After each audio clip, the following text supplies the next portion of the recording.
Welcome to Heartfelt Revenge Stories. They said it so casually, too casually, you know? You're not going.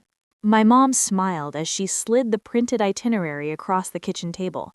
For a second, I thought maybe she was joking, but then she pulled it back, her fingers curling around the edges, and handed it directly to my sister instead. She needs this more than you do.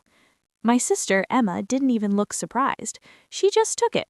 Took it like it had always been hers, like the 7 days at that beachfront resort I'd been planning for months was just waiting for her. I couldn't move. I just stared at the table, at the coffee ring staining the wood, at anything but that itinerary, because this wasn't about a vacation. It never was. Hey, before I go any further, please subscribe and like this video and listen to my story till the end and let me know which city you're listening from.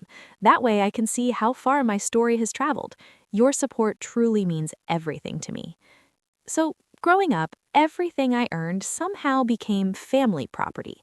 Every single thing. My savings account helped fund Emma's emergencies, the ones that were never really emergencies. My time got carved up to fill in the gaps when my parents didn't feel like showing up. My achievements? Oh, those were treated like shared victories, like we'd all crossed the finish line together. But when something went wrong, when I needed help, suddenly I was completely on my own. This trip was the first thing, the very first thing I'd planned just for myself after the most brutal year of my life. Overtime, burnout, saying yes when every cell in my body screamed no, I told myself just 1 week. 1 week where nobody could reach me, where nobody could ask me for one more thing. Apparently, that was completely unacceptable. My dad leaned back in his chair, arms crossed, looking so pleased with himself. "You can take time off any time, sweetheart. Emma's stressed." Stressed. That word, the word they always used like it was some kind of magic eraser, like it wiped away effort, like it justified entitlement, like it explained why I should just hand over everything I worked for. I looked at Emma. She wouldn't meet my eyes. She was already scrolling through the hotel photos on her phone, zooming in on the infinity pool, the beachfront cabanas, the spa packages I'd researched for weeks. No thank you, no apology, nothing. Something shifted inside me right then. Not anger exactly. Clarity. Crystal clear clarity. I realized they weren't just taking my vacation, they were testing something, seeing if I'd protest, if I'd beg, if I'd swallow it down like I always did and pretend everything was fine. So I didn't. I didn't do any of those things. I smiled back, calm, almost amused. "Enjoy," I said simply. That caught them completely off guard. My mom actually blinked, her confident smile faltering. "That's it? You're okay with this?" I stood up, picked up my bag, slung it over my shoulder, and walked toward the door. No argument, no dramatic speech, no tears streaming down my face. Behind me, I heard it. Laughter. Relief. They thought they'd won again. They thought I'd rolled over, shown my belly, accepted my place.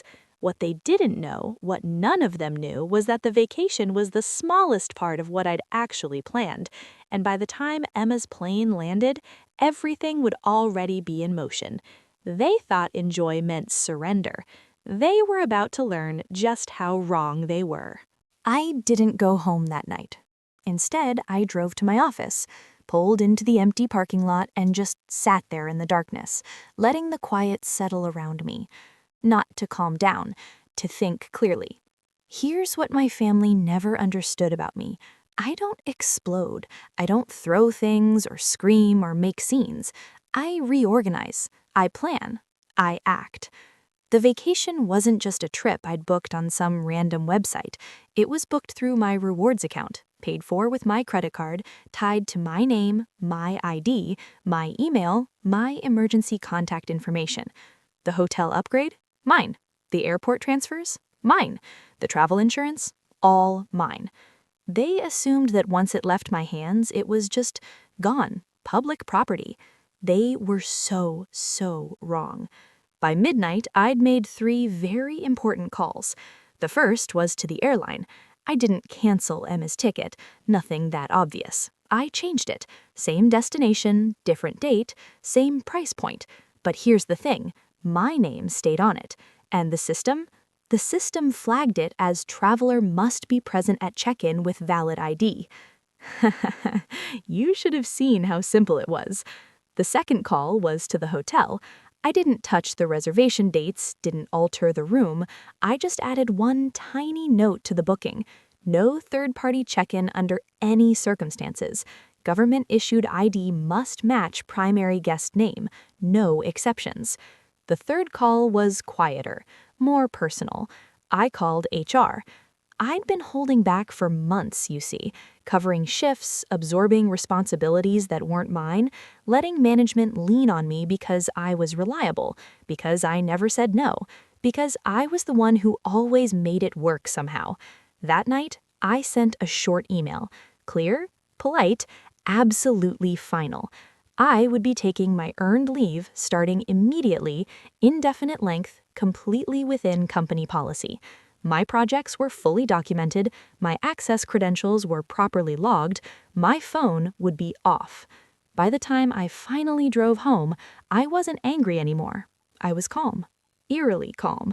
The next morning, my sister texted me photos from the airport. Coffee in hand, designer sunglasses, that smile she always wore when she got exactly what she wanted. "Thanks again," she wrote. "We needed this so much." We. Like she'd earned it, like she'd worked the overtime, managed the budget, planned every detail. I didn't reply. I just watched. An hour later, my mom called. I let it ring.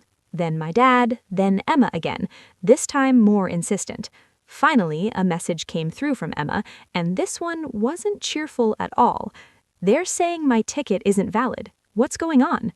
I waited exactly 10 minutes before answering, long enough to finish my coffee. "That's strange," I typed. "It's in my name." Typing bubbles appeared, disappeared, appeared again. "What do you mean, your name? Mom said you gave it to me. She said I could use it." "I paid for it," I replied simply. "I booked it. I managed every detail. It's my trip." Her response came fast and sharp, all caps, anger bleeding through the screen. "So you sabotaged me?" I stared at that word, sabotaged. Like I'd stolen something from her, like she hadn't taken it from me in the first place, like I owed her my hard work, my money, my 1 week of peace. "I didn't cancel anything," I wrote back carefully. "I just didn't give it away." That's when the calls started coming in non-stop. My parents, my aunt, even a cousin I barely spoke to twice a year. Everyone had an opinion about what I should do, how I should fix this, how I was being selfish and cruel. I ignored every single one. At the airport, Emma was being told she could buy a new ticket if she wanted. Full price, last-minute rates. No upgrades, no lounge access. No refund on what didn't exist. She sent me a voice note. I could hear her crying, furious, her voice shaking as she accused me of embarrassing her in public, of humiliating her in front of strangers. I listened to it once, just once, then I deleted it. Because the embarrassment wasn't new. It had finally landed on someone else. That evening, my parents showed up at my apartment without any warning. No call, no text, just pounding on my door like they owned the place. My mom cried first. Real tears this time, not the strategic kind she used to get her way. She said I'd ruined a family moment, that Emma had been looking forward to this more than I could possibly know, that I was tearing us apart over something so petty. Petty. My months of planning, my hard-earned money, my one escape. Petty. My dad didn't yell. He never yelled. He used disappointment instead, that particular tone he saved for when I stopped being useful to them. "You could have just said no," he told me, shaking his head like I was a child who'd misbehaved. "You didn't have to do this." I looked at him, really looked at him, and realized something so simple it almost made me laugh. I had said no, hundreds of times, quietly, politely, with my choices, with my life. They just never listened because there were never any consequences, because I always bent, I always broke, I always gave in. Next time, I said clearly, ask me first. They stared at me like I'd spoken another language entirely, like the concept of asking permission for my own things was completely foreign. That's when Emma called again, this time from the airport floor. She was full-on sobbing now, hiccuping through her words, saying she couldn't afford the new ticket, saying the hotel wouldn't let her check in without my ID, saying everyone was staring at her, judging her. Aw, the humiliation of it all. My mom turned to me, and her eyes went sharp through those tears, cold, demanding. "Fix this," she said. Not a request, a command. I didn't raise my voice. I didn't smile either. I just looked at her and said, "I already did." The silence that followed was deafening. They left angry, hurt, confused, slamming doors and muttering about how I'd changed, how I wasn't the daughter they raised, how ungrateful I was. I closed the door behind them and finally let myself sit down. My legs were shaking, not because I was weak, because I was done carrying what they'd been dropping on me for years. And somewhere between that night and the next morning, something else happened, something none of them expected. The power dynamic didn't just crack, it completely flipped. 3 days later, I boarded my flight. Same destination, same hotel, same ocean view that Emma had posted about so confidently in her premature celebration. I didn't announce it. I didn't post updates or check-in locations. I didn't tell a single soul where I was going. When I arrived at the resort, the front desk greeted me by name, like they'd been expecting me all along. "Welcome back, Miss Morgan. Your complimentary upgrade has been confirmed. Late checkout noted. Is there anything else we can arrange for you?" Everything was smooth, perfect, exactly as I'd planned it. That first night, I sat on the balcony with a drink I didn't have to rush through, watching the waves, feeling a silence I hadn't experienced in years, the kind of silence that isn't empty, the kind that's full of peace. My phone buzzed, once, just once. A message from my dad. "We need to talk when you're back." I didn't respond. I took a sip of my drink and watched the sunset paint the sky in colors I'd forgotten existed. Then Emma texted. No anger this time, no accusations, just a short line that appeared on my screen. "I didn't realize how much you did for everyone." I read it twice, not because it moved me, because it proved everything. People only notice your value when it's suddenly gone. I didn't reply to Emma either. I just turned my phone face down and let the ocean air wash over me. The rest of that trip was the quietest week of my entire life. Long walks on the beach at sunrise, late mornings with room service, afternoons by the pool with a book I'd been trying to read for 6 months. No explaining myself, no being the backup plan, no funding someone else's comfort while I swallowed my own resentment. For the first time in years, I felt like I could breathe fully. Every morning, I'd wake up and just lie there for a moment, taking in the fact that nobody was texting me, nobody needed me to fix something, nobody was taking what was mine and calling it love. One afternoon, I was at the beach bar when the bartender, this kind older woman named Rosa, noticed I'd been sitting alone every day. "You seem peaceful," she said, sliding a fresh drink across to me, "but also like you just escaped something." I laughed. Actually laughed. "Is it that obvious?" "Only to someone who's been there," she said with a knowing smile. We talked for an hour. I told her everything. The whole story just poured out. She listened without judgment, without trying to fix it, without telling me I should forgive and forget. When I finished, she just nodded. "Good for you, honey. Family takes advantage the most because they think love means you'll never say no. Sounds like you finally taught them different." I left her a massive tip that day.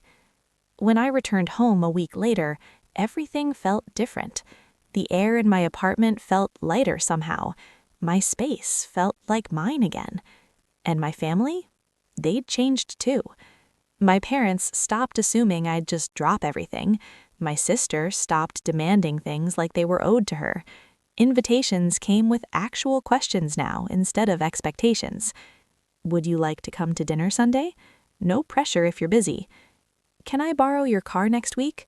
I can rent one if it doesn't work for you. Simple things, basic respect, the things I should have been getting all along. Tell me in the comments what you think about all this. And if you've dealt with something similar, share your story. You're not alone in this. Subscribe for more stories about standing your ground and reclaiming your life, because you deserve to hear that it's okay to choose yourself. But here's the thing, I changed too, and maybe that was the most important part. I no longer corrected them when they misunderstood me.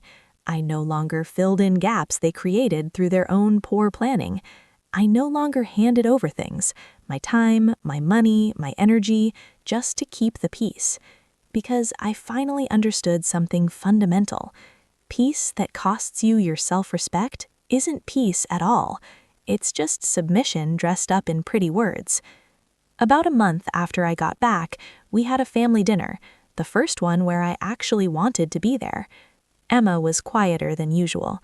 Halfway through the meal, she looked at me across the table. "I'm sorry," she said, and her voice cracked a little. "I never thought about what I was taking from you. I just thought, I don't know what I thought, that you didn't mind, I guess, that you had everything under control so it didn't matter." My mom's eyes got watery. "We took advantage, sweetie. We really did.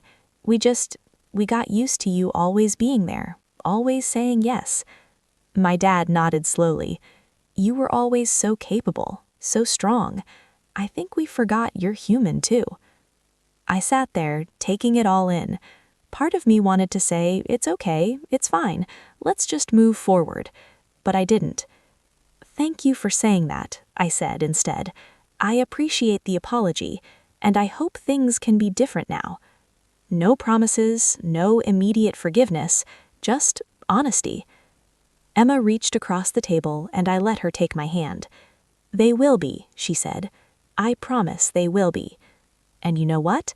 Slowly, carefully, they were.